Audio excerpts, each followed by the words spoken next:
as I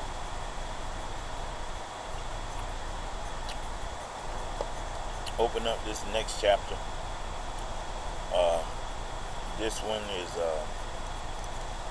what I would kind of call I did it to him too. You know, in my active addiction,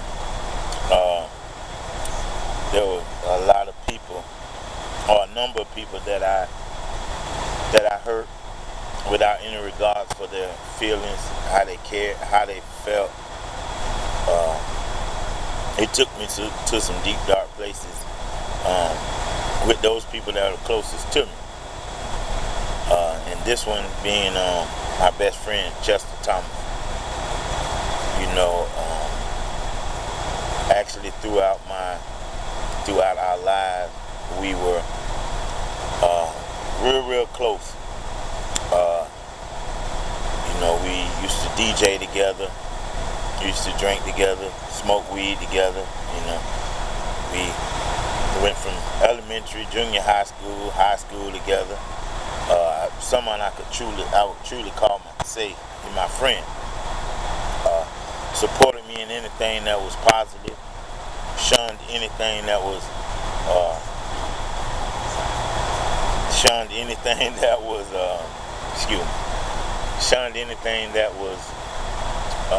not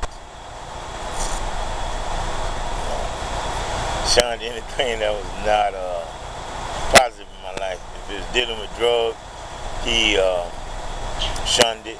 He hated when I used.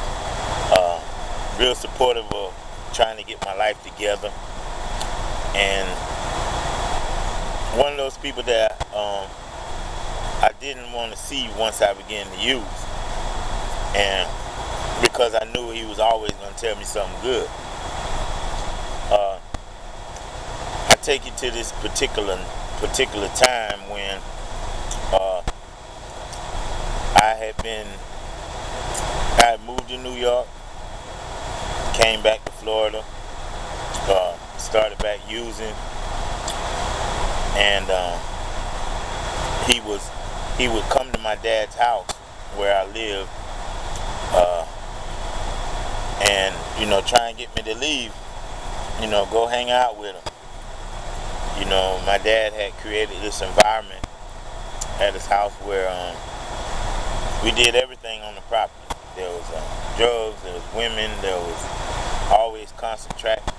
He had 24 hours, 365 days, something was always going on.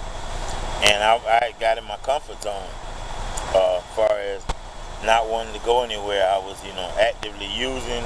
Everything was coming to me. I didn't really have to go anywhere for anything outside pleasure, fulfillment. But Chester would always come down and, come ride with me. Come,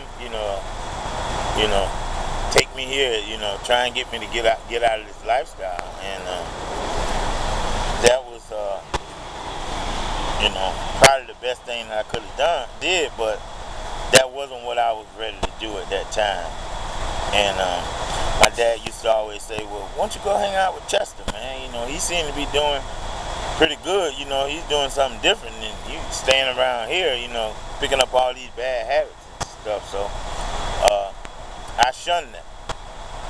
I was locked and loaded.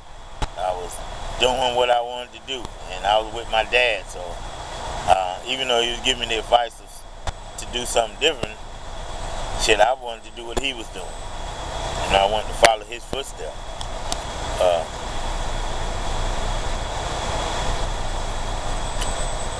So this one particular night,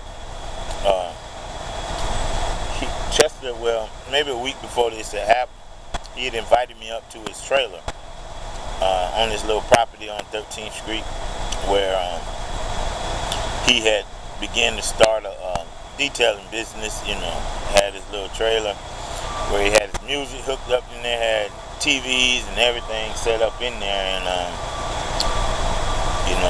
me being in my active addiction, when he invited me there,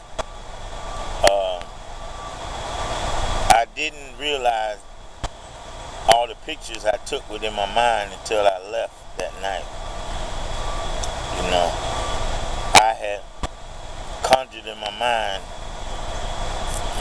all the valuables that was in my best friend's trailer. All he was trying to do was do something different in his life.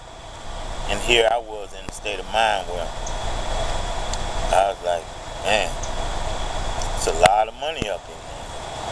A lot of things I could sell. And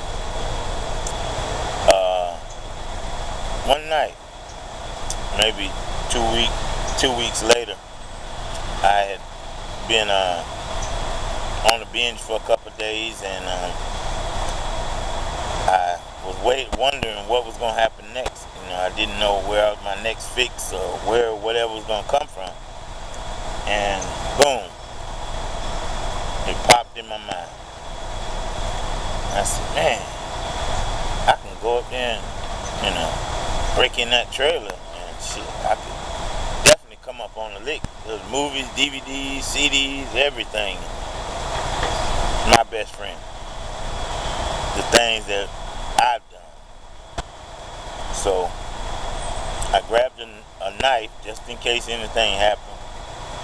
Had my pipe. Had some fake cocaine in my pocket just in case I ran into somebody that I could sell some fake stuff to. So I was locked and loaded. And I had a backpack. I had a bag that I was going to take the stuff in. So here I am off to my best friend to rob, take some stuff from him. And I got to the trailer, and actually I got so nervous I had to use the bathroom. I got nervous, almost backed out, and got past that, and here I am breaking into my best friend's trailer to go get high. He's at home with his family or whatever, and here I am trying to destroy something that really, really wanted to help me. And I got into the trailer, and instantly I felt like a slime ball. I gathered all the goods up, gathered everything up, CDs, DVDs, anything of value. He had 2 big booklets with maybe 200-300 DVDs and CDs. Had his name right on the booklet too. And I put him in the bag, and I proceeded out the door. And went to a couple spots where I thought I could get